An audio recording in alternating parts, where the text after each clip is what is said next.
Today, farmers all around the country were dealing with a severe drought.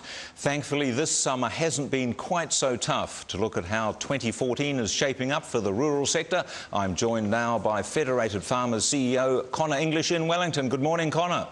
Good morning, Michael. Now, weather. There's quite a bit of it in Auckland this morning. There's a howling gale out there and it's raining cats and dogs.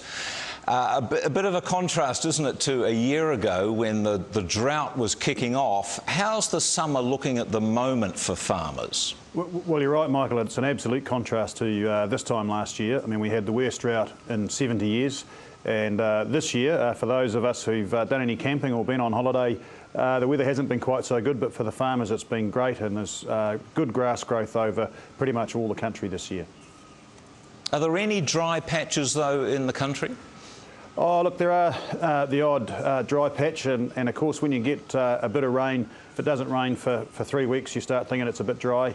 But look, overall it's looking very, very good from one end of the country to the other, and you know, we travelled around the bottom half of the South Island, and there's more grass there over this summer than we've seen for quite some time. So generally, are farmers looking forward to a cracker of a year because the commodity prices are still holding up, aren't they? Yeah. Well, look, if you've got grass, you've got options, and this year we've got grass, and you're right, the commodity prices are holding up very well. I mean, our dairy prices are pretty much at record levels. Wool's up $1 on this time last year. You know, beef's up a little bit, not huge amounts, but it's all looking pretty good. And at the same time, interest rates have sort of stayed relatively flat, although they're forecast to rise, and that'll see, you know, for every 1% increase in interest rates, that'll be over $500 million of cash, that extra that farmers have to pay the banks. One negative, I guess, is the dollar, because it's strong, isn't it? It's kicked up early this year. Yeah, it is, and it seems to be staying up there too. But, you know, surprisingly, that still hasn't impacted too badly on, say, the dairy payout, for example. I think it is having a bit of an impact on the meats, but, you know, if that dollar came back, that would certainly be very positive. Now, it's election year. What are the key issues going to be for the farmers this year? Well, it is election year, that's right, and you know, there is quite a contrast in some of the policies amongst the parties.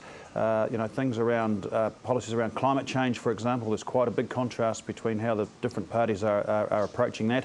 Monetary policy, taxation policy, you know, water policy, they're all going to have a big impact on farmers on the ground, depending on who gets through, as they articulate on those policies at the moment. What about the cost of getting into farming? We hear a lot about residential house prices hitting record highs, but farm prices are also booming, aren't they? It must be extremely difficult for new farmers to enter the industry. Yeah, look, some farm prices are booming. I think overall the median price of farms, that's across all farming types, has gone up about 5%, which is not dissimilar to housing across the whole of the country. Dairy farm prices, though, and any land that's sort of associated with the dairy industry has certainly increased more than that over the last sort of 6 months or so.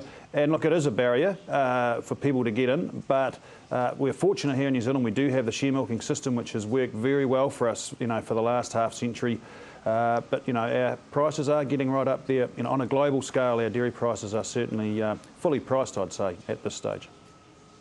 And overall, do you expect the contribution of the farming sector to be considerable for the economy generally? Because the commodity prices are good. Will there be a lot of spending going on, do you think, by farmers? Oh, look, absolutely. As we know, you know, primary sector contributes, you know, 70% of our exports. Just over the last year, the increase in dairy payout, you know, that's from, you know, $5.84 to $8.30. That's about $2.50 extra per kilo over, you know, over 1.5 billion kilos, or more than that now, actually. You know, that's over $3.5 billion extra coming into the economy this year that we didn't have last year. So that absolutely will flow through to the towns and the cities across New Zealand, and it's actually very fortunate for New Zealand that we do have that agriculture sector that is producing well and doing a good job at the same time as the international commodity prices are sort of lined up positively. OK, thanks very much for your time there. That's Conor from Federated Farmers.